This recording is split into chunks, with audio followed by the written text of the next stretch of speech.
Okay, well, again, welcome everybody along here. I want to kick off by saying a massive thanks to Nessa and Anne for inviting us over and being so fantastically generous to us over the last couple of days while we've been here, which all that's done is kind of rack up the pressure to ensure that we do something really of value and entertaining. And I'm sort of realising that I might entertain you by tripping over and doing some sort of comedy routine, falling around on the floor with all the wires we have and stuff here. But we're going to today, as Nessa has already said, we're going to have a bit of a talk this morning about some of the practice and work that we're involved with through the university's project Community 21. And then we're also this afternoon going to test out some of our techniques that involve digital technologies, accessible digital technologies, to undertake mapping and communication exercises about place and space and so on. And we really hope that you will enjoy that process and that you will be able to give us some feedback of your perceptions about its function and how it might translate into the kind of things that you may do. I mean, what's brilliant about working in the sort of community sphere we've been discussing is the fact that it does genuinely bring people from all sorts of disciplines together.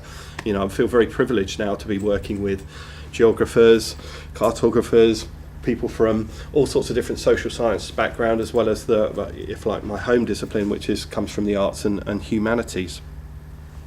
So I'm a designer, and that's my trade, if you like, and my scholarly research focuses around design, and of course design is becoming a very contested term that lots of different disciplines are beginning to own in different ways, and design is at a point of really reflecting upon its value in society and so on. I often reminded, I haven't got here with me, but when we look at our mobile phones that we carry now, in many ways design has sort of achieved a pinnacle, really, when you look at something like the iPhone and you see that Apple, who's pretty much run by Jonathan Ive, who, like me, is an Essex boy, who went to design college and now heads up the most powerful, the biggest company in the world. And so as a designer, you stand back and think, well, in a way, that's it then, is it?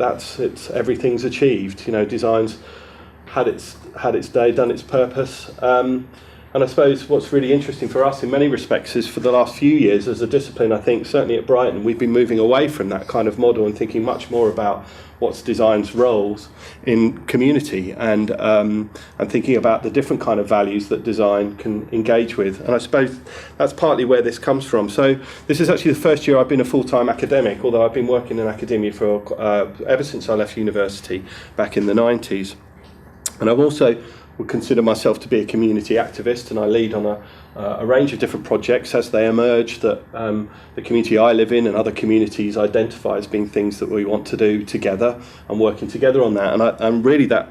So Community 21 that I'm going to present today is a sort of mix of trying to keep with the kind of scholarly changes that are going on in the canon of work around mapping and social activism and design's relationship to that, but equally understanding that we are people at the end of the day and practitioners. We work with organisations, not telling them what to do, and that's been for me a very, very enriching process, is bringing those two things together. So so I'm from Brighton, but I actually live out in the countryside. This is actually a picture that I drew some years ago when the field next to me, when this herd of cattle I found out was actually going to move to Ireland, interestingly enough. And actually Joe and I had a long conversation about Joe's grandfather, who used to be a cattle trader here in Ireland, in Kerry. And my father worked in the abattoir industry for most of his life, working in small villages, doing the butchery work in small villages. And this herd that have been there, the origins of which go back nearly 200 years, actually, it were no longer sustainable. And I could actually talk about just this picture actually at length, but you'll be very pleased to know that I won't be doing that. But yeah, so I live out in a rural community, and again, some of my sort of reflections and the reasons that I've got engaged with this project come from just being in a place and trying to identify the problems that we face being a community, in a particular the context of rural southern England, but I hope that quite a lot of what I'm going to show you today would probably translate to other places. All right, so the project that I'm going to really show to you, the practice-based project, is called Community 21, which we started back in 2010, and I'm going to show you some of what we did in that process. As I mentioned before, one of my key interests is sustainability, It's a word that when you have a slight speech impediment through nerves is quite difficult to keep saying, so I'm going to cut it to the S word. I run a colleague of mine, Jonathan Chapman, and I set up a master's programme in sustainable design 5 years ago. And as I say, a lot of my work is very engaged with the idea of sustainability. But the problem is I found that when we do a lot of work with industry and a lot of work with communities, and we actually find that the word itself actually can be quite problematic, and I think it's changing. And there is a kind of nuanced, more sophisticated understanding of what sustainability might mean. But certainly through the process of working with this project, we found it can be quite divisive, actually. And the problem is that sustainability is often mediated through this kind of characterisation of the situation. So, the maroon polar bear has become the kind of sort of icon of this issue. And I don't know, it's kind of challenging because I've never met a polar bear, and whilst I can sort of empathise with the idea of what it might be like to be marooned on an iceberg, it's very, very difficult to kind of really imagine how one can connect with that situation and that context, or make a positive or negative difference to it, actually. And I think quite often when we're talking in a kind of community context about sustainability, you'll find that the room quite often divides very quickly between people who are saying, well, hold on a minute, I'm a farmer, so I have a 4x4 because I have to, so don't start telling me about all this, and there's a kind of polemic that sits with it that is very geared around this idea almost that sustainability is a sort of absolute, either it is sustainable or it isn't. And of course, I don't know whether anyone can think of something that is wholly sustainable. I think we thought igloos might be sustainable, but then if there's no polar ice cap, then you probably won't have any igloos anyway. So it's a real issue. And I think, looking within the context of a community, how do people associate their relationship to things like megatons of carbon and so on? And it's a real issue, I think. The kind of abstract nature of sustainability is as much disenfranchising, I think, as it is helpful to consider, and quite often we almost try and avoid the discussion from this point of view. Now this is I need to think of a better way to present this, really, because I presented it as a graph which tends to suggest that it's kind of rigorous, and it's not really. It's a kind of philosophy that maybe Community 21 might work around. I think for me the idea of what is a community is complex, and of course people would, I'm sure, have lots of different understandings about what a community is, but I guess I sense a community is a kind of felt thing. It's something that I think you can actually kind of perceive, and it has edges to it. I think if all of us were to think about what we would think about as our community, there might be online communities, there might be geographic communities, but nonetheless I can imagine that most of us can kind of associate with a sense of what our community is. And like I say, it does have edges, it has fringes, maybe even boundaries and borders around it.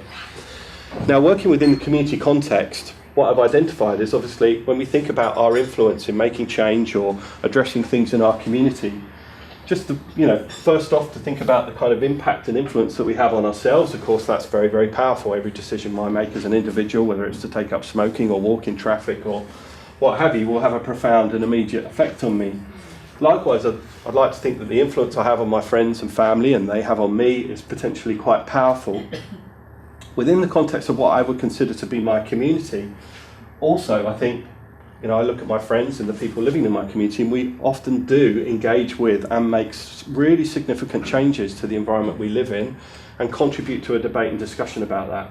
The problem is that once you get beyond that, it just vanishes, it virtually disappears. And I think for most people, the sense of, well, what's my impact on the environment and the world around me, I think in this context, within the hive, if you like, within the community, we have potency, we have real power, but beyond that, it doesn't really exist. So for me, thinking about sustainability and making changes, this seems like a more appropriate place in which to work, is in this kind of scale. When we think about the scale of the problem of sustainability, if you like, my thesis is that the community is a great place in which to engage with those things. The problem is, again, it's this sort of perception of sustainability. So in rural England, particularly, it's kind of funny because there's this sort of perception that because we have trees to hug and green spaces to kind of wander around in wellies and barbers and that kind of thing, that somehow we have a greater sort of connection to the environment. But of course, when you look at the the truth of the situation, in actual fact, as a rural community, we are much less sustainable than our urban counterparts, and there are some very outspoken people who will talk about the value of urbanisation and so on. But it's a problem, I live out in the countryside. I've had to move over to heating my house with wood because I had my oil stolen 3 times, which was really quite a profound problem, where you put 1,500 quid's worth of oil in a tank and 20 minutes later somebody comes past, nicks it and drives away with it, so you still have nothing to heat your house with and your hot water and your 100 quid lighter, and you've still got to put it back in there, and the same happens again. So it has quite a profound impact on the way one thinks. And as villagers, I like to think that we're kind of like these sort of islands, a kind of archipelago of islands where we import and we export, and we kind of behave in a way that sees us as quite landlocked, and we are very, very reliant on non-renewables, which is a problem. Interestingly, when I did actually do some survey work as part of community planning and action planning and asking community certain things, one of the questions I was able to kind of sneak in as part of this was to ask the kind of big question of sustainability. So, and again, this is, I'm sure people would say, well, as a rigorous survey, perhaps isn't as rigorous it could be, but nonetheless, asking the big question about sustainability in this community, rural community of 540 people. What are the big issues of sustainability? Well, I can tell you, it wasn't desertification of Africa, it wasn't species extinction in Papua New Guinea, it was none of that. Maroon polar bears, it's these things. My oil, why is my oil getting nicked? How am I going to survive on my house without oil? We need to keep the post office alive, we need to keep the pub alive, we need to keep the community alive. All things that we can kind of relate with and understand. And they have meaning and power. And that was really interested me, that again, this sense of sustainability was much more localised, much less grandiose, and thinking about the big issues that the media often perpetrate and propagate with us in our minds. So in reality, sustainable progression is often led by alternative agendas, and the EPSRC commissioned some work on this, which I thought was really interesting, that in effect sustainability was almost a byproduct of things that we're naturally moving towards doing anyway. So, I mean, if you like, an example might be you might buy a smaller car because it's cheaper to run, cheaper to tax, uses less fuel, easier to park, etc., etc. Oh, and number 5 on the list, I feel a little bit more eco-friendly driving around in it. But actually, that isn't the agenda and reason why you might do that. Likewise, me changing over to wood, okay, I'm interested in sustainability, but it was a big shift, and it's a big shift in my behaviour to suddenly start cutting down trees, having to prepare wood and so on to heat my house with. But nonetheless, these moves that we're doing and we're making, for whatever reason and for whatever pressure and whatever is driving that, I'm fairly sure it isn't altruism, it's kind of logical. And that, again, to me, kind of makes sense to the fact that you're almost going with the flow of what we're doing. The planet doesn't mind why we're buying a smaller car. The point is we are. And that's kind of, for me, a much more motivating place in which to work, rather than to start poking people in the forehead and telling them they should be greener. So this is, all about the context, really, of where this project came from. So, in a way, we're thinking about sustainability being much more about kind of self-sufficiency, self-sustainability, and thinking that, in rural communities, we are interested in a type of sustainability, but it's much more governed around a kind of a mix of the social situation, the economic situation, and environmental. And the community I live in is very, very much affected by flooding. We flood 5 times a year now. Used to be a very rare occurrence. And this word resilience, which Nessa brought up with me when we were discussing how to kind of approach this talk and thinking about the language of it. And this is a very interesting word. I think it has, real potency, I think, at the moment. And it's being translated in lots of different ways. I mean, interesting enough, in our county, at county level, I've been working with, we have resilience officers who actually have nothing to do with sort of people's well-being, other than their job is to deal with emergency planning effectively. And it's kind of interesting how this word permeates in different ways.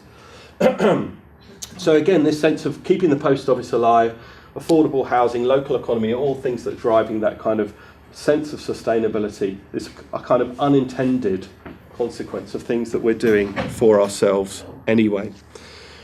But when I started to look, if you like, zoom out slightly from the community context, what I found was, and I was able to access this information by looking at community development plans that communities were doing for themselves. And this is partly what Community 21 is designed for. What you find is that actually the villages in an area are all doing similar sorts of things. So whether it be developing new village halls with eco-credentials so that they're cheap to run, so that somebody can run a club with 3 people in it, you don't have to run this building, on oil, for example, is much more expensive.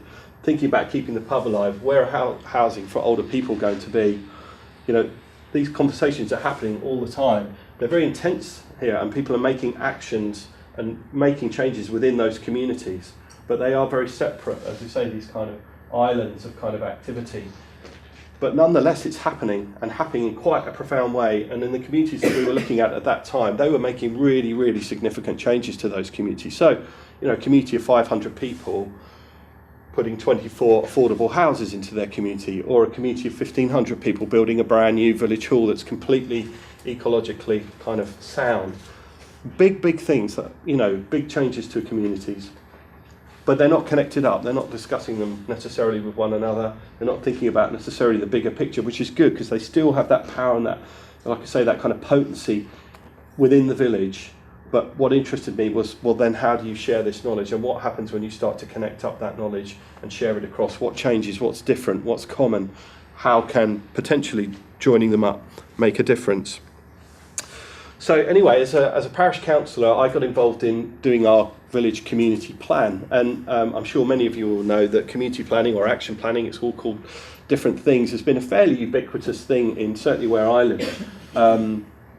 And I started to do this with the Rural Community Council Action in rural Sussex, who, it transpired to me, basically had done an action plan with almost three quarters of all communities in East and West Sussex, and that was pretty much replicated throughout the country, and that really struck me as being amazing. So these intermediary charitable organisations are going out into rural areas and urban areas, and they have equivalent counterparts, and effectively do one of these intensive self-reflection, self-driven grassroots exercise about thinking about the future of that community with 3/4 of all communities. I mean, how amazing is that? The knowledge that they have, the fact that they can identify all the movers and shakers across a great big region and almost knit that together and do what I was looking at, which was this sense of connecting up the dots, connecting the network together. And that really struck me as being very powerful. When you looked at some of these community plans, they were really, really engaged. I mean, this was a particularly famous one in a village called Plumpton, where 92% of the inhabitants of a village with 2,000 people engaged in the process of answering a survey, dealing with that. And that, as we know, certainly in the UK, in terms of the politic of engagement and apathy in people's kind of engagement with politics, that is an extraordinary kind of statistic. So, alongside this came another kind of contextual shift, not a kind of sustainability thing, but a sense of this idea of the big society, which of course, again, in the UK particularly, is a very contentious idea and ideology. And I guess I'm on camera, so I have to be careful not to get driven too much into my personal perception of this situation. But the Localism Bill came along in 2011, which really sidled along what we were doing and seemed to offer us a really good opportunity to extend the sort of conversation about how localism could actually start to be something that would have, if you like, legislatory teeth. And sure enough, the Localism Bill in the UK, and Mr. Pickles put his foot down and ensured that some of the kind of rhetoric that had been going on in the kind of cross party discussions about localism actually would have some teeth. So there were changes in the national planning policy, arguably some of the biggest changes in a generation, and also the development of this idea of a neighbourhood plan, which would be like a community-led plan, grassroots, but would have teeth. And if a community would go through a referendum and a series of criteria meeting processes, effectively that neighbourhood plan becomes the statutory document of which planning is positioned against, the number one reference. Interesting, sounded very potent again, and a sort of increase. And along with it came a whole range of different other things, like the opportunity for community right to buy or right to challenge. So communities could challenge services that they were being offered at local authority level and offer to take them themselves into their own hands. they could build in their community, again if they go through a certain referendum or procedure to demonstrate that engagement has been had and a democracy has happened, and that if you want to build in your community you can. And community right to buy, which is another interesting one we've been discussing recently, where communities can effectively step in and say, well, this is an asset that we would like to own. If it's privately owned, there is a period of time up to 6 months where the community has, so for example, if the village pub looks like it's going to fold, and that's what's happening in my community at the moment, then the village can get together and they have 6 months to find the money to effectively buy that asset if it's been registered in advance. So the mapping of these assets has become more and more important. A difficult thing. I mean, if you're the person owning the pub and it's losing £2,000 a month or a week or what have you, and suddenly the community step in and say, hold on a minute, we're going to take this pub on, maybe in 6 months' time gives, that's a problem for the individual in that. So it doesn't come, quite as simply as I think initially it was perceived it might be. So there are issues around there that are only really just panning out. So, okay, a little bit of, if you like, the sort of scholarly element that I'm very interested in. And going back to this sense of the hive, so the reason our logo, if you like, is designed in this way, and I'm not to get too into the sort of nuances of graphic design, but is this idea, of course, the potency of the hive, but also by using the honeycomb, we're talking about the sense of being able to tessellate these things together. And Ezio Manzini, who is a very inspiring individual, is seen as one of the kind of godfathers of the sustainable design music. And he has a great canon of work around this idea of interconnecting communities and this sense of the multi-local society. So it's a kind of sense of sort of local cosmopolitanism. So when we think about it from De Rita's point of view, it's this idea that communities are places and junctions within a network, points of connection among short networks which generate and regenerate the local social and productive fabric along long networks which then connect that place and community to the rest of the world. And that to me really started to resonate with this idea that yes, the hives are independent, but if we can connect them together we have the opportunity for a kind of ecology of scale then. And knots in a network, if you like. And there's that image again. Okay, so if you like, that I hope sort of paints a bit of a context of how we got to the point of, if you like, designing collaboratively this project called Community 21. So what did we do? Well, with the rural community councils, we sat down and said, okay, you have this fantastic network, we have this knowledge, and this was just prior to the localism bill coming on board, but nonetheless, as I demonstrated, I hope, community planning, action planning was still a kind of ubiquitous process at that time. So what we did is decided, well, if we think about our relationship to the earth, one of the things I was very keen on and very inspired by was Google Earth's capacity for you to skip across, I'm sure we've all had a go at it. You skip across the planet and you put your address in and suddenly you disappear down into the kind of cloud strata and towards your country and county, and then suddenly here's your village and the place where you live. And I found that to be a really, really powerful visual tool. So we were of a mind that very early on that a map would be important, and a map that would zoom in very quickly to where you live and a place that you can identify and you can pick out things, for better or worse, in your community. And looking at the work of a number of different scholars, this sense of an asset map was very, very important. And also starting to experiment with the idea of, I think it's what Horelli calls soft GIS, or we've been sort of, I suppose, calling wiki GIS. So this sense that communities, as part of their development plans, would map assets. And why would they do that? Well, it's a self-reflection process of really trying to understand the nuance, the special nature of your community. And of course, people can approach this in lots of different ways. And what we started to do was to try and put together a legend or categorise this in consultation with the communities themselves.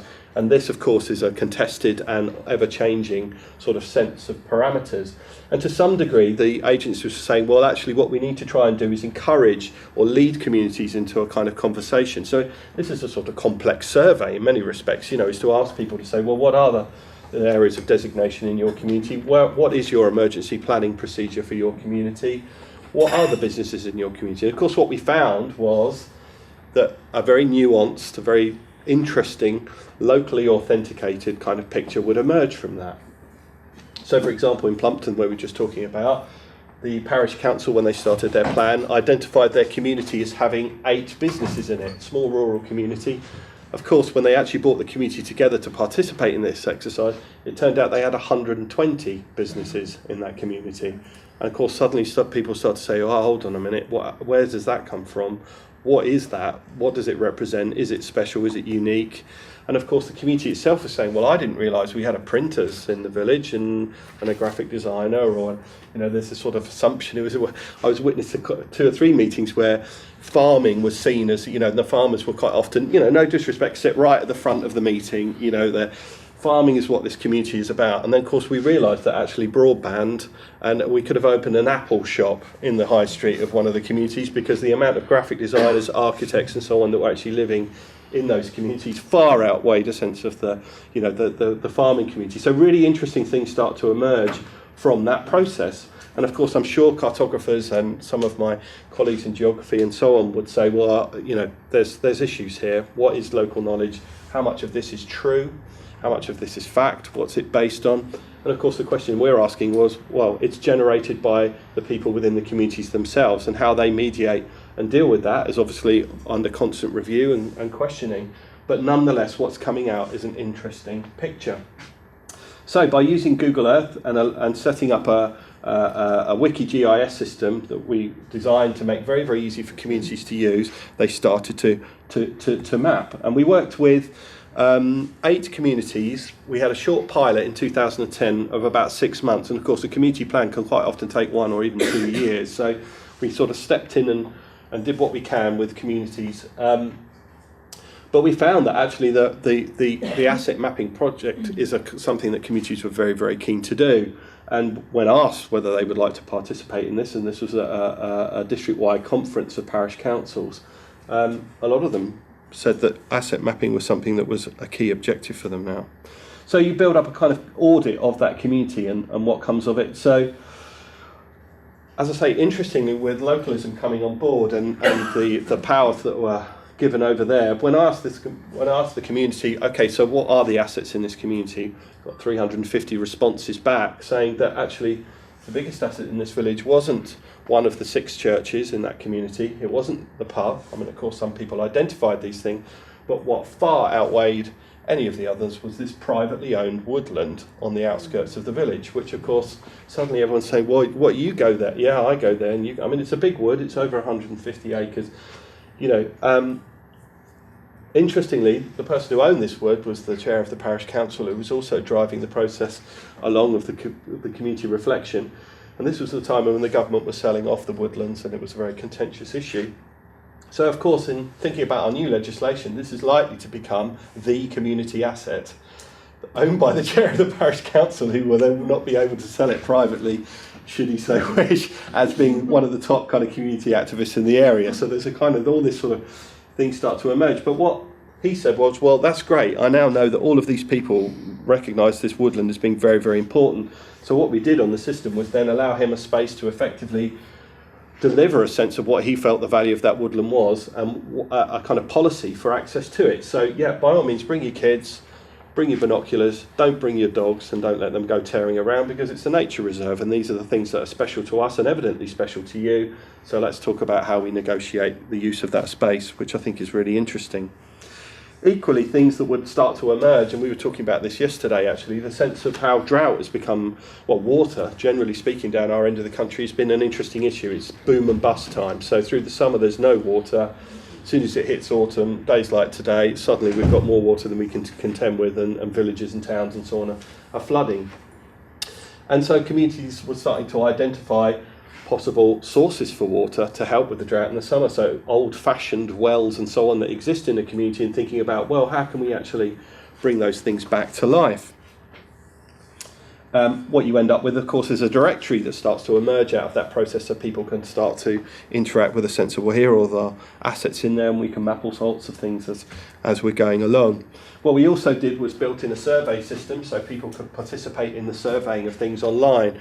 A lot of the discussions we were having were that our Apple using architects and designers and so on were commuting backwards and forwards to London, and as we know, trying to get people in the village hall, you know, on a Tuesday afternoon or something to participate in this process is not something that people are necessarily particularly engaged or willing to do. So we felt that being online, having the survey in both paper form and online, could help to kind of evolve a sense of people's engagement so that they could do it on their mobile phone, coming home from work or what have you. And interestingly, what we started to experiment was the idea of having a live politic, you know, because our community council colleagues were saying, well, of course we have to be careful about, you know, a survey in theory should be done anonymously and aside from everybody else and being influenced by a politic. But of course, any of us that have worked in local councilling know the first thing you do is put on your agenda for a parish council meeting is the most contentious thing right at the top in big letters, because then at least you can guarantee half a dozen people who are passionate about that issue to come along. If not, you can sit there on your own and have a conversation between you as parish councillors. So what we experimented with was actually making the politic live. So in actual fact, you could see the results of what you were participating. And again, this was feedback we were getting is, you know, I fill in this survey, it goes off to the parish council, and that's it. That's all I kind of hear about it. So by uniting a sense of the survey and the kind of actions that might come as a result of it, or do come as a result of it, it was much more about sort of joining up that sense of, well, my participation actually means something and I can see a result of it. But of course, like you say, what you can have then is, is the survey actually influencing results as you go along. But in a way, as I said, I didn't feel like, as designers, it was our job to argue with the policy and process. This is what people wanted to experiment with and try. So, interestingly, in our pilot, what we hadn't really, really considered too much, but obviously going back to my thesis before of the interconnectivity of communities, what I was very pleased to say happened was as soon as we started to zoom out from the local individual elements, we started to see quite quickly a picture of behaviours in the different communities. So for example, here you can see a community that's done lots of asset mapping. Likewise here, this community on the beach, Pevensey Bay, very interested in its local economy and the businesses that exist there. Problem being that when our resilience officer, or what they were called at the time, the sustainability officer or emergency planning officer, they immediately said, well, hold on a minute, where's all the community emergency plans? I can see a bit up here, but I can't see it anywhere else. And the really worrying one is this one down here, which basically has a 6-foot wall protecting it from the beach and regularly floods and is considered to be highly, at risk in the future of changes due to climate instability and so on. So they were able to very, very quickly get a nuanced, locally authenticated sense of not only the kind of things that communities were interested in, but things that communities weren't interested in. So they could actually target activity to these particular areas, which again seemed very interesting and seemed to relate back to that sense of the interconnectiveness of having a picture like this. So there you can see. And so what they started to do was to come in and say, well, okay, let's start to think about what are the emergency planning measures of that. And, from a practical point of view, the emergency planning is one of those things that's becoming, again, quite en vogue at the moment, and we're starting to do a whole range of work about saying, well, how do we get individual communities to do that, and can we build a tool that really helps them to think about that and share experiences between communities of actually doing it? Because, of course, that's the important thing. When communities make changes in their in these development plans, they're things that you don't just go to the yellow pages to find out about. If you want to build an eco village hall, how do you do that? If you want to build allotments or put a pond in the village, you can't just open the directory or type into Google and what you want to do is speak to people who understand and have experienced that thing, and that's really what we're aiming to do, is to connect that up. So with emergency planning, for example, who's got the key for where the sandbags are kept? Where are the sandbags kept? I didn't know we had any sandbags. So, you look on here, okay, I realise we've got sandbags, and I can go and speak to the guy who's got the key so that I can get to them, so that we're not all running around like headless chickens, as we always do every time it floods, but nobody seems to think beyond that. So, in terms of the neighbourhood planning context, which of course is growing throughout this project, and again, I think is a really, really interesting space to be looking at and investigating and putting inquiries into, because it is a very new dynamic process, and there are contentions around it and what the value of it is or has been or will be in the future. But nonetheless, very early in the stages, we were asking communities before the policy had really been brought in as to whether they would undertake a neighbourhood plan, and this actually almost reflects the national picture, which is about 65% of communities saying they want to do it, and a lot are not sures, and the not sures are really not we don't want to, it's just we're not sure because we don't know what's going on and what the values of doing this process are. What was interesting to me, though, is the fact that neighbourhood plans became very, very concerned with building, and certainly in our end of the country, pressures for housing is extreme. And the worry is that neighbourhood planning had taken away some of the more reflexive, more holistic sense that community planning and action planning had, and brought something that was very, very geared around planning with a capital P, and not thinking necessarily about this broader, more self-sufficient model. So in many respects, what we're trying to do with the operation as well is to really encourage people to think about the interconnectivity of, well, housing's one thing, but what does it relate to? It relates to many other things. Okay. Just a couple of statistics there of some, in our pilot, what we managed to achieve through, I suppose, penetration with the communities or getting engagement from the communities. With our pilot, we managed to get 1,400 people represented online. We had over 600 people sign up to become users. And what was interesting about this is when we spoke to the county council of over 120 communities, their online consultation process was actually a similar number to this for the entire county. So again, they were very interested, to say, well, hold on a minute. In a way, even in one or two small communities, you can actually have more people using this kind of online process than we have managed to recruit throughout an entire county. So, and again, 52% of the people who participated in using Community 21 said they would use it as a regular service, which doesn't sound like a great deal, but if you ask 52% of people to sign up to Facebook or straight away, you'll equally find there's a lot of cynicism around that. So we were quite pleased that these numbers demonstrated that we could move the operation forward, and that's what we did. So I'm going to rather nervously escape out of here now and try and move over to a live website, which always comes with, I'm very pleased to say, this router that's sort of cooking us all slowly with low-level radiation is doing a fantastic job of getting us a decent mobile signal, so I'm extremely thankful for that. So here it is. So we've just launched this new version of Community 21, working with the university, who now own Community 21 as a social engagement tool.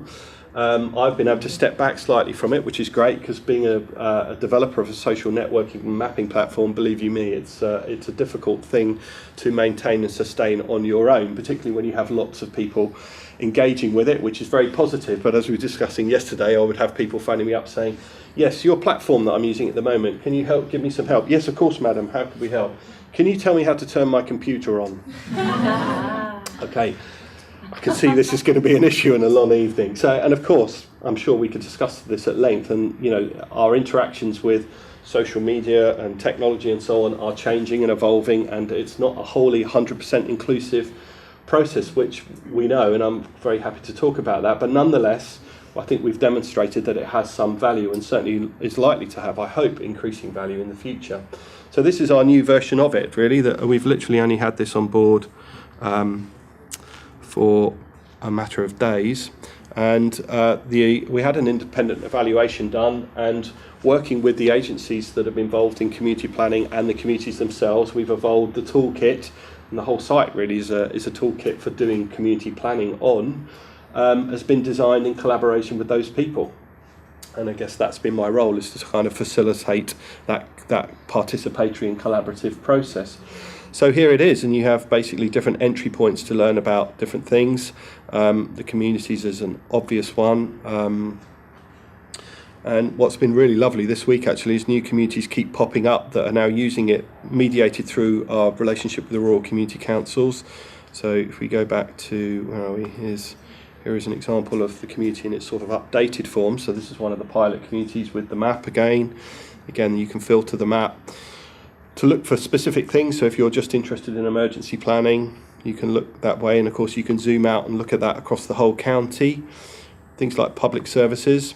And here is our treasure and trash process as well, which some of you hopefully this afternoon will be participating in, which I'll explain a bit more about at the moment. And so you can switch communities, you can look at what other communities are doing. There are case studies up here now for people to learn from, and we're building the toolkit, and this is the area that I'm very interested in evolving now. In a way, what's fantastic about working directly with the communities and through the prism of community is it can almost include any subject, and it allows us a great context for our students and our academics to engage with. And in many respects, what we're doing is just continually rewriting and developing new research questions that the communities form on our behalf in many respects. And then obviously we align that with the practice in the area and with the research in participatory planning and so on. And there's commentary boards and so on that allow people to comment on what's going on. So here is the community plan for that area. And again, what was really important was the fact that people saying, well, I've participated in the process, but actually my friend didn't, they missed out. So what we've done is built in an opportunity for you to look back over the processes of a plan and see that things happen. Because I found and a lot of us found that that's the problem, is people say, well, this plan's ridiculous because I didn't participate in that, and it's like, well, you had lots of opportunity, well, why did you not? And well, I don't remember seeing that, and I can't do this and I can't do that. So we're kind of hoping that by putting this planned process up, people can at least comment along the way, and even if they miss bits of it, they can look back and say, well, the engagement has happened. And of course, with neighbourhood planning, what you have to do is you are examined on your community engagement methods and models. So this is really there to help communities both undertake their engagement, engage more people, but also demonstrate it when it comes to the examination of their community plan, which is all important, because if it doesn't go through the examination, you effectively cannot go out to vote with your community. And then at the end, what we hope to do is obviously publish all the things that you've done. So your allotment projects, your community energy scheme, your new website, your cycle track for the village, your affordable housing, it's all there. And the community can see a result of the success of its engagement. But importantly, what we've built into it is this opportunity for those network and that data to come together. So for example, here, this element we call the 21st Century Viz, you can effectively search the map. So if your interest as a community activist is in, as we were discussing earlier, in water, because it knows where you are, it will effectively align information from your local area of other community activist projects or projects that have been undertaken that relate to water. So you can get the information about how you can deal with the wells that you have in your community and maybe make a solar panel to go and pump the water out, and so on. And obviously it's very dependent on users, so we're hoping that if people continue to do neighbourhood plans over the next 4 or 5 years, we can build this data network up and really start to share information that's idiosyncratic, that's localised, locally authenticated, and connect people with the people who really do stuff in their neighbourhood, and build bigger and bigger and more authentic maps around issues. And actually Oranmore, we took a picture yesterday of the drains going into the bay there, so we were going to discuss whether this was a positive or negative thing, but so you're already appearing on our map, for better or worse. So what was the next bit I was going to show you? Okay, so as part of this process, we started to engage with this sense of engagement, and how does the map help us to engage people? We were offered the opportunity again through Action in Rural Sussex and working with them to work with a community called Heathfield, which is actually the biggest parish in the UK. And actually, just looking at that again now, there's a very interesting geography to it. You've got almost this sort of yin and yang shape. I don't know if you can see that, but here's I was going to call it a conurbation, but I know that would probably be wrong. But the main civic area, and then this, which looks like a wonderful country park, which it isn't. It's a privately owned park. And then over here is the school and a lot of the services. So you've got this kind of odd dynamic that this is where people live. Here is this sort of wonderful private estate that forms a real chunk of a sense of the boundary of the community. And then the services and the places where people go to school. So you can imagine what's happening already is people are kind of doing this all the time. And you have this odd island in the middle. Now you can imagine what community asset was identified quite early on as being something that may have potential in this village. But what was kind of interesting about this, and thinking about the history of this, is the Gulbenkian Foundation basically gave us and ourselves funding to look at a kind of historical context and its relationship to looking ahead. And this, I know you guys were talking about this the other day, about the sense of history is as much about looking ahead as it can be about looking back. Maybe if I'm probably paraphrasing that wrongly, but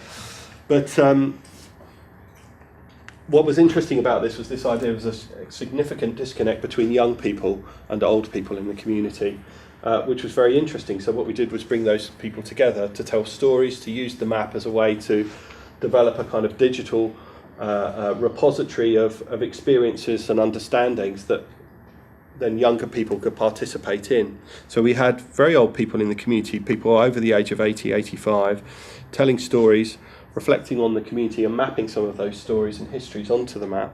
And then young people participating in a conversation with them about, well, what was it like? And then what we asked people to do was to think ahead to 2051, so 50 years, 2061, sorry, 50 years in the future. And that is a really challenging thing to do, believe you me. And when you start to do the research of, well, what will technology be like? What will the planetary temperature be like in 2051?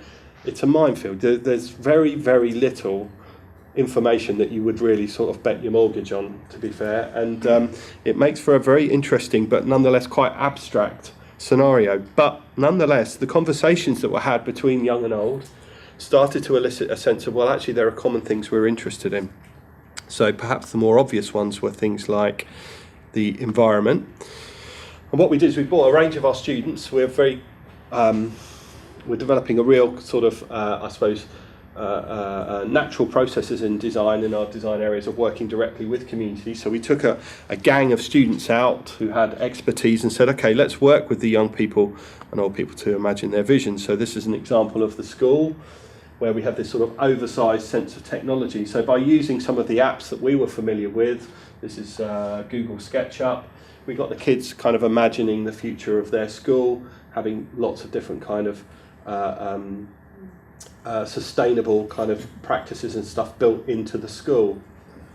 Pretty straightforward, but nonetheless interesting. But the method that was very interesting from my perspective was what was happening was we were sending out kids with their cameras, these kind of cultural probes, going out into the community and taking pictures of places that were meaningful to them. And this goes back to this sense of, my community, our community, special places. So these aren't special to you or I because we don't know this place, but this is a very special place to this community.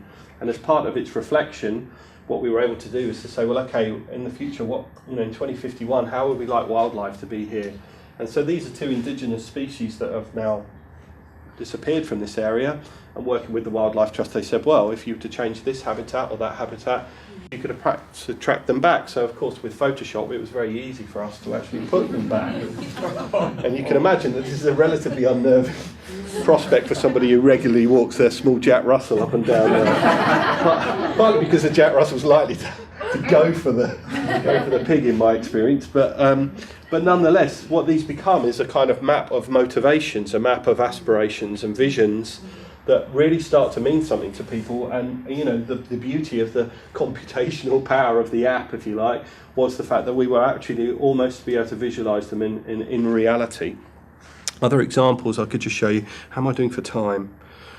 I'm going to speed up a little bit. So examples, a good example here was the co-op. So the older people said that what they really recognised about the community is it had very few places for them to engage with one another. And actually the current supermarket was one of those where they meet each other on a regular basis. Older people bump into somebody else. But they were told that they constantly annoyed people in the supermarket who just wanted to get past quickly and get down the aisles and home. So the students actually designed, and this is using all sorts of extreme ideas of technology, so sort of synthetic projections of grass that could grow in, so almost bring the outside to the inside, so this sense of it almost becoming a farmer's market through a projected or sort of virtual reality environment. But that they were saying we're going to build in all these lay-bys where people can just pull over and have a chat and talk to one another, and it was very, very interesting. So here's a piece of technology they identified. This is the algae bus that effectively grows algae on the roof of the bus and creates enough gases to off-gas and power the vehicle. But what it's done is it's positioned in the car park of that co-op, which of course for people to be confronted by this is like, wow, okay. And there's lots of examples of it. I could go on, just quickly I will show.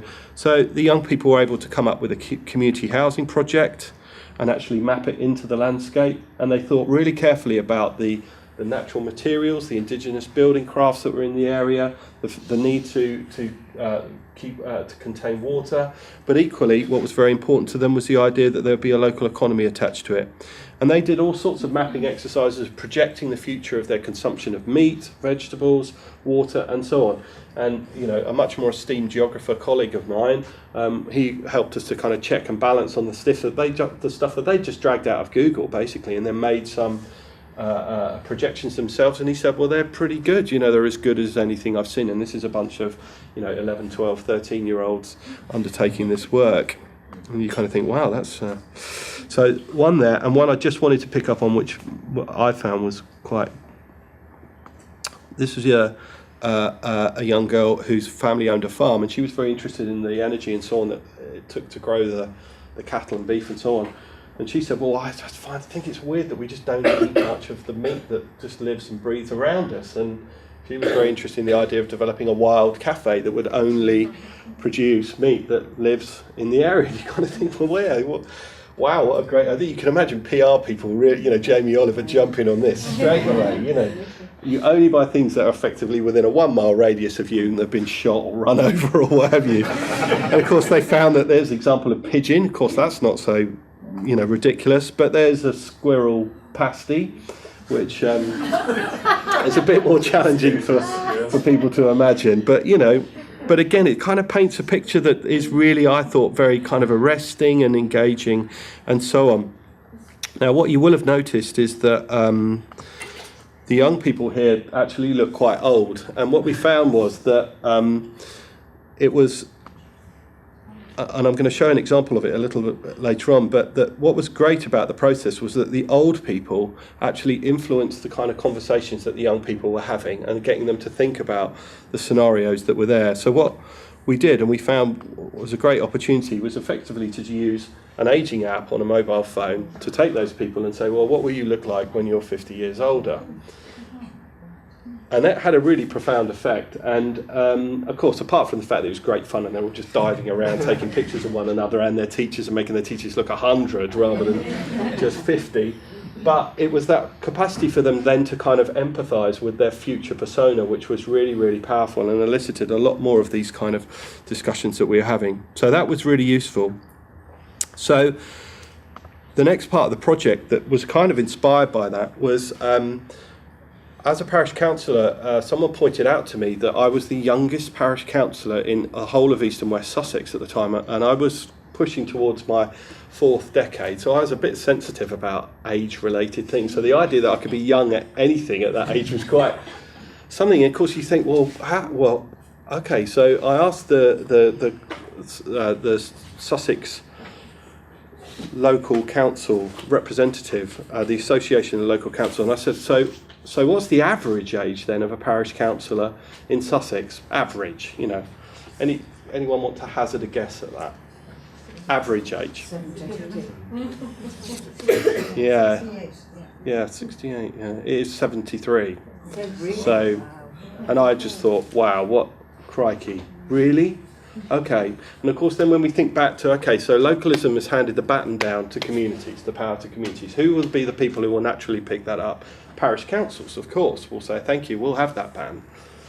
But the average age of a parish council then of someone who's looking ahead 30 years to the development of their community, and they may not even be around to actually participate in that, but young people have no kind of voice or value in that kind of conversation, it would seem. And that really struck me as being a major issue. And again, working with this project, we realised that actually this is something we really need to do. Equally, when you look at how localism has chased off a lot of parish councillors actually, who felt that actually localism would bring too much power to them and they would be making decisions about their next door neighbour's garage or what have you. And when you look across the county, a great deal, I don't know the statistics offhand now, but I seem to remember it's something like 40% of parish councils couldn't meet quorum, so they're actually not elected either. So you've got people of a very narrow social profile, certainly in terms of their age, who are effectively making decisions about communities without necessarily consulting with young people, and who aren't necessarily even elected themselves. So that, is a challenge, I think. So, nonetheless, we approached the Nominet Trust to undertake a project where we would engage with young people, and I won't play you all of this, but effectively we were asked to The trouble with being young is that not make a everyone submission. always wants to listen to what you have to say. It's always adults who get their voice heard, but that's about to change.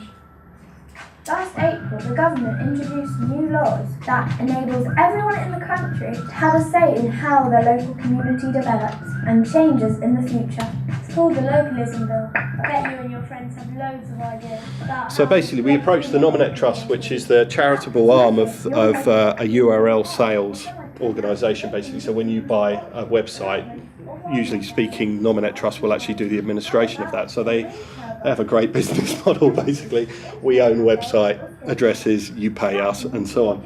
But their charitable arm does a lot of work in the utilisation of technology with particular social causes, and we got given 4 days to make a video effectively to apply for a grant to do this project, and this is the video we created. And you can see we used a green screen app to effectively allow the young people to have a conversation whilst superimposing them over typical older people from that community. And I'm very pleased to say we won some money.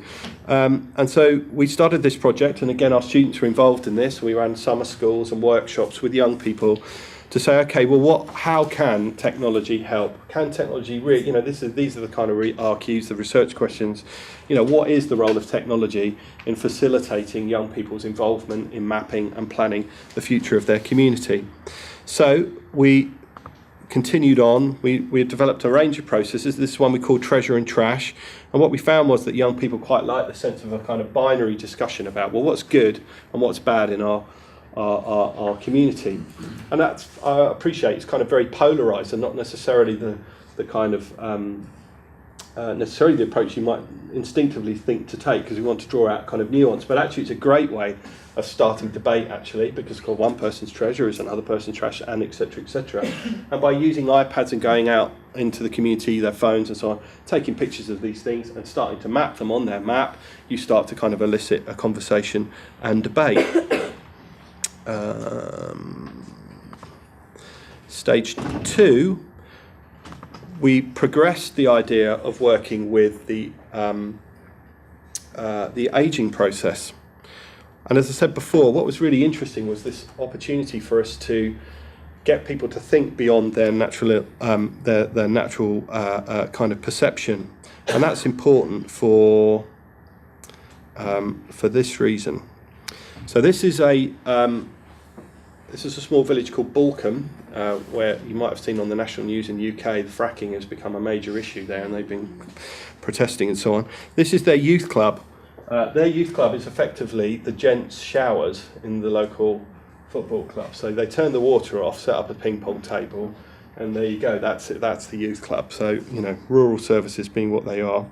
So when you ask them the question of what would you like in your community, in the future, this is good clappable. Second hand clap. Good work. Best clappable today. In Balcombe Village, I would like a skate park. Well, I know a lot of people in the village would like a skate park or something. It hasn't really got much for like children between the age of about 11 and to 16, because we were going to have a skate park built in the kind of area behind here, Yeah. but they changed it to loads of drawings on the floor for younger people. A skate park would be good in Balcombe. I'd like to see a skate park. A skate park, also it'd be really cool to have a skate park at the recreation ground. Maybe something like some people like skateboarding or something. there you go. Thank you, yeah. Something. All right, I'm going to escape out of that for the benefit of time, but A skate park. yeah, we get the idea. Yeah, no, thank you.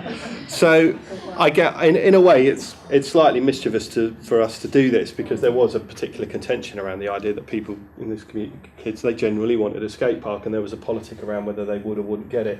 But in a way, what it becomes is a kind of way of characterising the issue, that how many of us really, when approached in the street with a survey or questionnaire and asked, well, what should the future of our community be like? How are you predisposed to deal with that as an abstract concept, well, what you do is you treat it like a Christmas list. You know, you kind of go, oh, it might be nice to have one of those, or one of those, or one of those, rather than, as we were in the previous experiment, thinking, well, actually, what will it be like to be young or old in this community in the future? And so, going back to our tools, one of the slight frustrations with the Ageing app was it was brilliant in that, but what it left you with was a static image of an old person. So I started to look for the opportunity to actually reanimate the older person's visions. And what we found was this terrific little app called Morpho, which is a free app on most of the devices. And when we started going into, we used this town called Lewes, which is near to us, the county town, started working with young people in the local school there and asking them to think about the future. My name's Naz, and we had these funny people came when I was late to school, and it was all a bit odd, and they got us involved in using technology to have a say about the future of our village.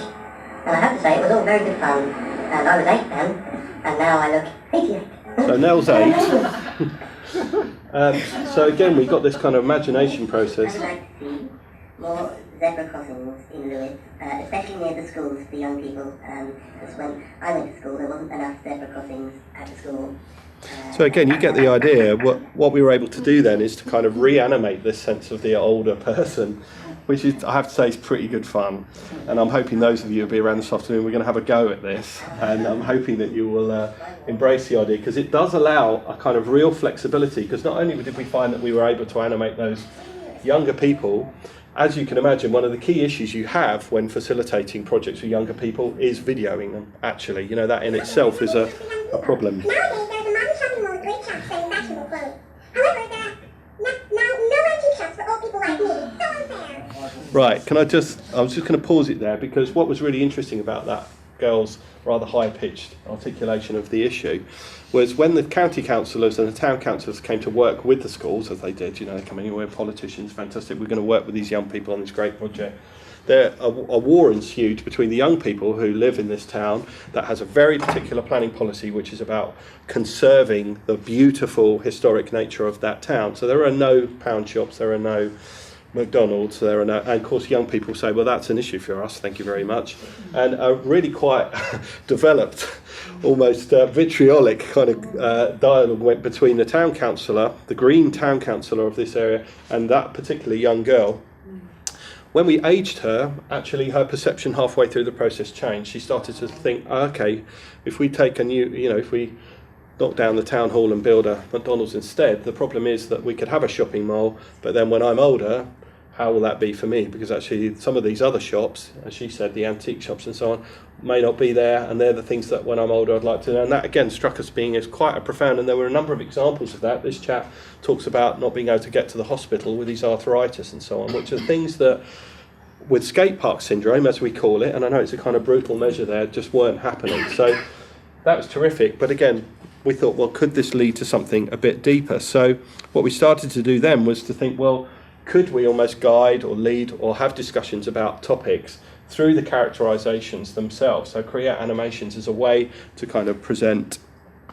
So here are some examples of how we almost elicited this sense of deeper thinking. If the woods are being chopped down to make way for houses, then more trees should be planted somewhere else. If we're going to build new houses, they need to be affordable for everyone. There's nowhere for me and my friends to cross. We got more zebra crossings, please. I know it's not good for us, but sometimes we just want to hang out with our friends. And if we had more fast food joints, we'd be able to just hang out and, with our mates and that. The police should do something about the fact that people come down our street far too fast in their cars. It's going to hurt somebody.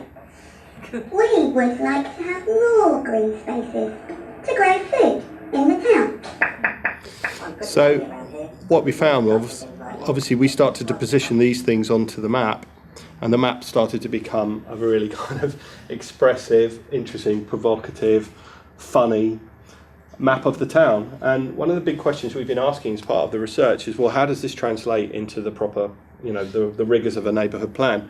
So in this early stages, we've gone to the town council, presented it to them, and they're actually taking the tracks that the kids have developed themselves and are now using those as the thematic driver for the neighbourhood plan. So in a way, It's actually the kids themselves that have evolved a sense of what the subject matter will be for the neighbourhood plan engagement team. So that's really, really encouraging.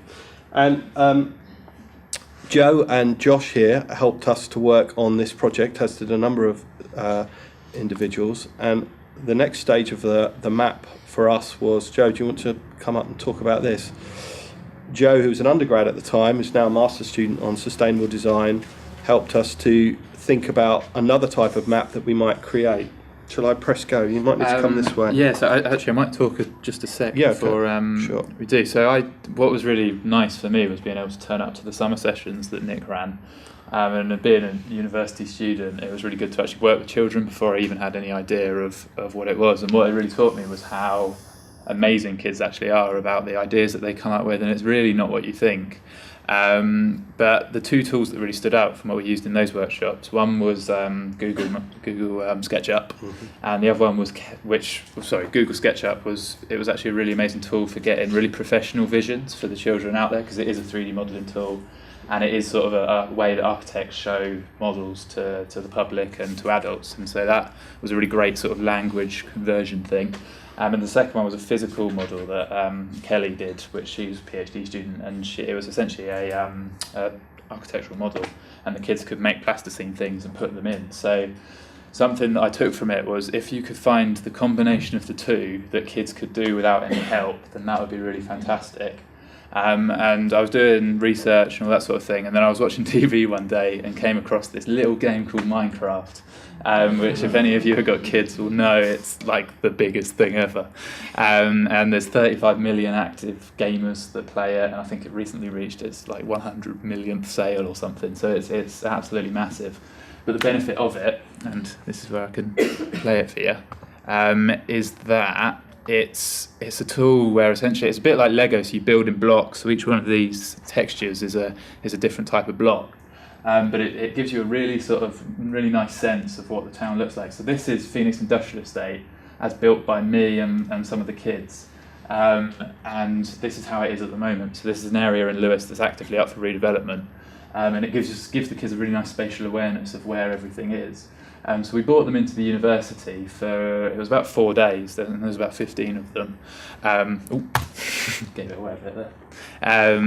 And we got them to think of issues with that area and strengths of that area, and then come up with their own separate ideas, and then actually get them to run a sort of town planning process where they had to negotiate the space with their new ideas and then put them in. And so this is them. Well, they sort of flattened the whole place, so there was nothing left. Although, funnily enough, that's actually what the plan for Lewes is. So they had that sort of kids destructive thing of, no, let's wipe the whole thing out. A developer's ideology. Yeah, exactly. Yeah, bulldozers. So this is a time lapse of them sort of negotiating the different spaces and working together to build this thing. So what's really nice here is that they're all on the same game together, and they're all talking to each other digitally, whatever that means, and also talking to each other in physical, like shouting to each other over the top of computers. And there's like 7-year-old girls here up to 15-year-old boys, 14, 13-year-old boys. And so this is now the fly-through of their redevelopment. And this issue here was really interesting, because this was their affordable housing. And these kids, they were quite middle class. And what was great was we were talking to them, and they were like, we don't want affordable housing because it will increase queues at Costa, which I thought was what was interesting. But then when we were like, look, you're going to be growing up soon, like me, trying to get a house, and they were like, no, it's fine, because I'll just get one for £1,000. It's like, yeah, you're not going to get one for £1,000 around there. So then we actually talked to them and negotiated that so that the kids actually included that in. And they spent, the other thing to notice here is that each of these buildings takes a long time for them to build, so they're actually committed to an idea and then got to see it through to fruition. So this is coming along the River Ouse. So this, it's all very green. That was something that we were very focused on. I just skipped it. Hang on, I'll go back a bit. This is where it all goes wrong. The two stages of the project, where initially Joe got them to build the town as it currently is. And what was really interesting, thinking back to the politic of that situation, was that actually what it allowed them to do was to really reflect upon the architectural vernacular of their space. in a way that they'd never really considered before. And as adults, we don't either. You know, you kind of wander along a place and you identify with certain elements of it, but don't really think about how those things kind of connect together. And they built up a load of kind of value systems around buildings that were existing there because they had actually activated in the process of building them, which then came to the point where, you know, Phoenix was being redeveloped and was just a flat site. But as I say, so they built up a whole range of kind of value systems through the act of actually building and participating in it, which was a really interesting engagement. And so another interesting thing about the tool was that because the space was there for them already, as it would be if you were redesigning it, there's a fire station in Phoenix Industrial Estate, and so through the process of bulldozing it, they lost that, and so we could talk to them about, well, what happens if there's a fire in Lewes?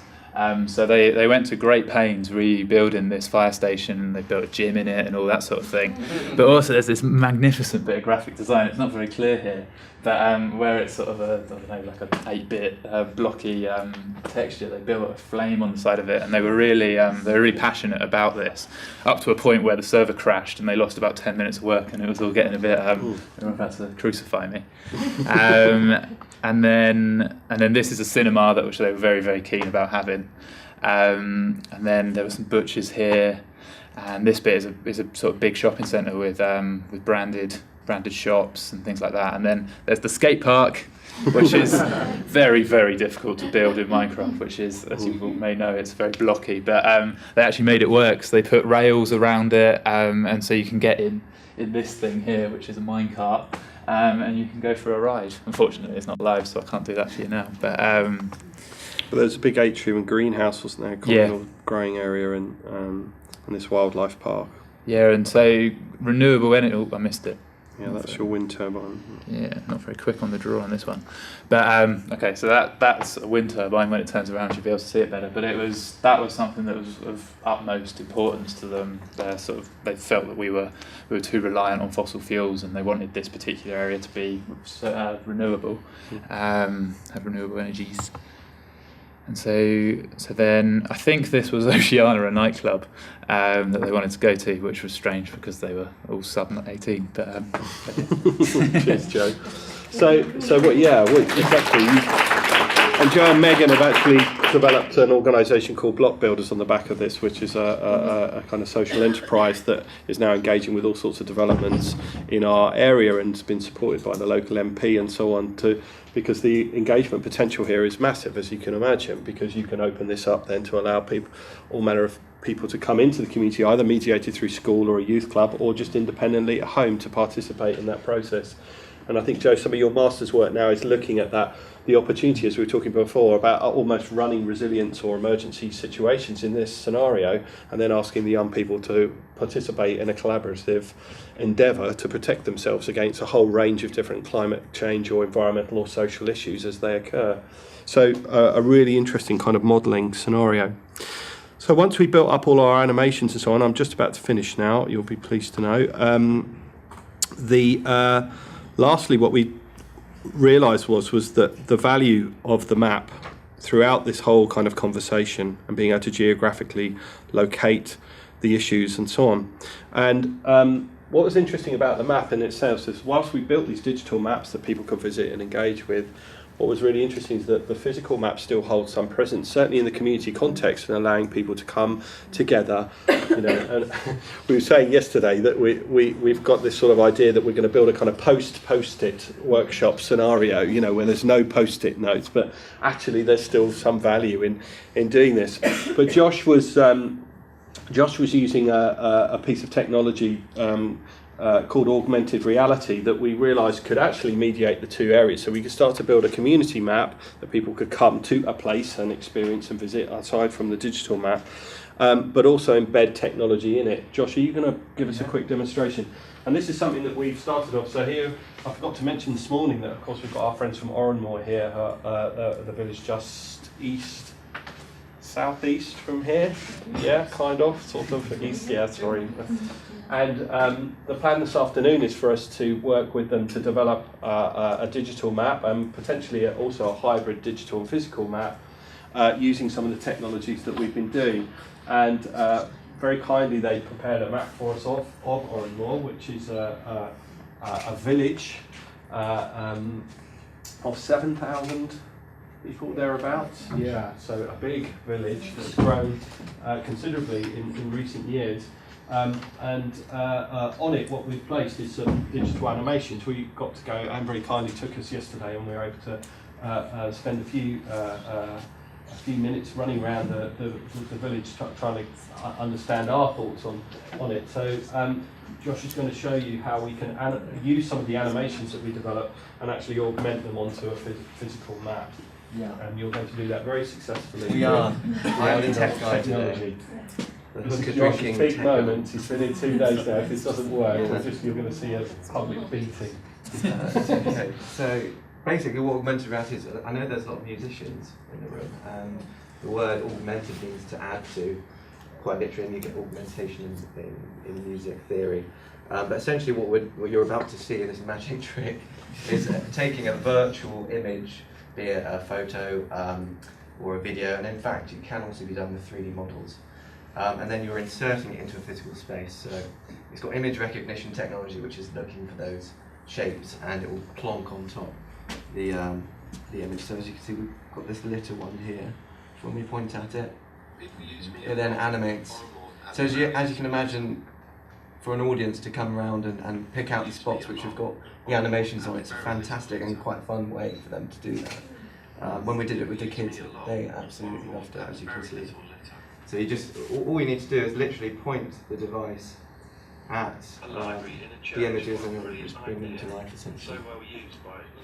So this afternoon we're going to ask those participating in the workshop to help us to identify assets, treasure, trash in the neighbourhood of Oranmore and surrounding, because I realise not everybody here will necessarily know Oranmore. So we can talk about Galway more generally, and our aim is to build a digital map and a physical augmented reality map with animations that you will create with us this afternoon, we hope.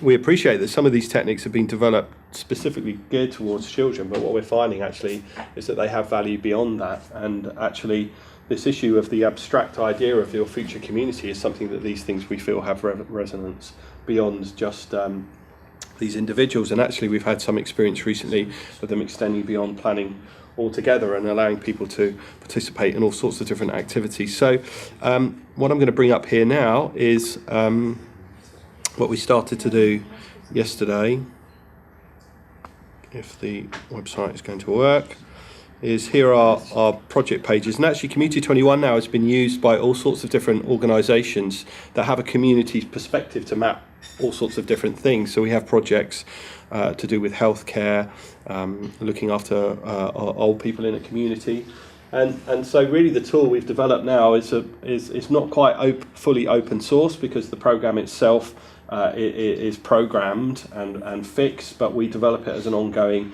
platform. But communities now can develop their own maps to show all sorts of different things. So we've created this map for Oranmore as a mechanism to get your feedback on whether you think this is a useful tool, and we've started to map various things on it. So the filter currently has treasure and trash, and hopefully this afternoon we're going to build into it some visions as well. And of course, if it is of benefit, we can look on a wider sphere to Galway as well, so we can start to bring in people's perceptions about Galway. So on here we have some activity, so as things get loaded to the map, you can kind of keep track with the sort of latest things that people are putting on there. You can comment on the map and discuss elements of it, and then, like I say, what we've done here is build in so this is Joe Howley, and I have to say we need to sort of make a slight apology here, because this is Joe Howley, and poor old Josh had the job of animating him last night using this tool. And as you will appreciate, we don't have Irish accents, we have English accents, which is something we fully admit this person is never ever going to have had an English accent. And then we had the challenge of discussing between us whether we would do Irish accents, and we decided that would be wholly inappropriate as well for all sorts of reasons. And Joe took it, but Joe being Joe, had a look online at digital technology that would actually augment our voices to have an Irish twang to them, which we had a go at, and all we sounded like was sort of robotic people with very odd kind of accents that didn't really relate to anywhere. So unfortunately, this does have an English accent, but what we did was take a quick picture of the statue on our mobile phones and then quickly augmented him or reanimated him. Typical. It knows it's not a good idea. Yeah. So as Josh just showed you, over